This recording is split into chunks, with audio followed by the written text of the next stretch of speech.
Direct News TV.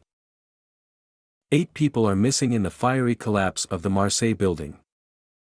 Marseille, France. 8 people remained missing after the building they lived in exploded and collapsed early Sunday near the port of Marseille, leaving mounds of burning debris hampering rescue operations, officials said.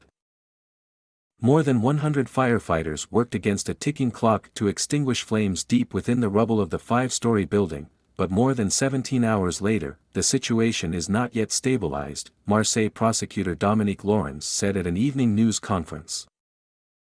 Earlier in the day, officials had thought that between 4 and 10 people may have been trapped. Laurens said police have yet to confirm the disappearance of a 9th person who lived in a next-door building. 5 people suffered minor injuries from the collapse shortly before 1 a.m.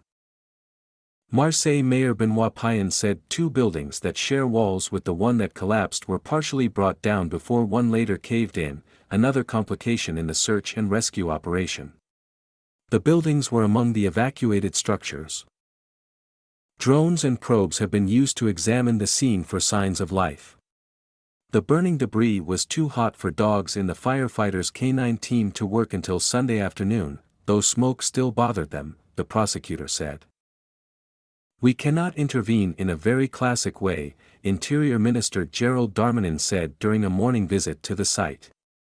He said the fire was burning a few meters under the mounds of debris and that both water and foam represent a danger to victim survival.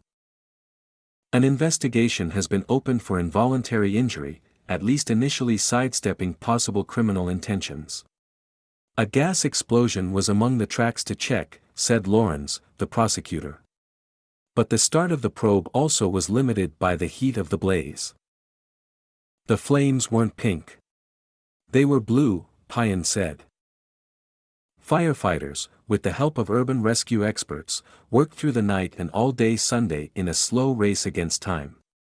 The delicate operation aimed to keep firefighters safe, prevent further harm to people potentially trapped in the rubble and not compromise vulnerable buildings nearby, already partially collapsed.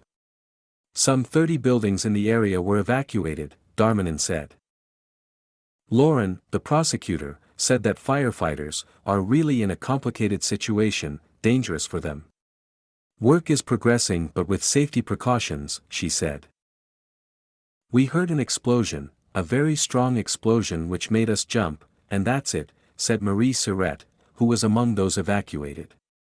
"We looked outside the window at what was happening.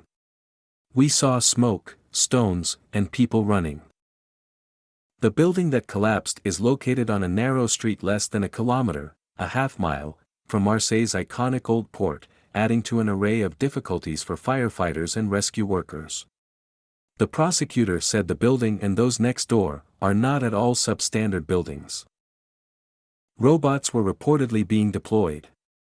A crane was brought in to clear rubble and firefighters were at one point seen in a TV video hosting parts of the debris from a window in a nearby apartment as plumes of smoke rose skyward. "We're trying to drown the fire while preserving the lives of eventual victims under the rubble," Lionel Mathieu, commander of the Marseille Fire Brigade, said during a televised briefing. "Firefighters are gauging minute by minute the best way to put out the fire," Payen, the mayor, said. "We must prepare ourselves to have victims," he said grimly. The collapsed building is located in an old quarter in the center of France's second-largest city. The noise from the explosion resounded in other neighborhoods. Nearby streets were blocked off. French President Emmanuel Macron and Prime Minister Elisabeth Borne both tweeted their thoughts for people affected and thanks to the firefighters. In 2018, 2 buildings in the center of Marseille collapsed, killing 8 people. Those buildings were poorly maintained, not the case with the building that collapsed Sunday after an explosion, the Interior Minister said. "My name is Kingsley. Please like, share, subscribe and hit that notification bell so you can be the first to be notified whenever we post. You won't regret it."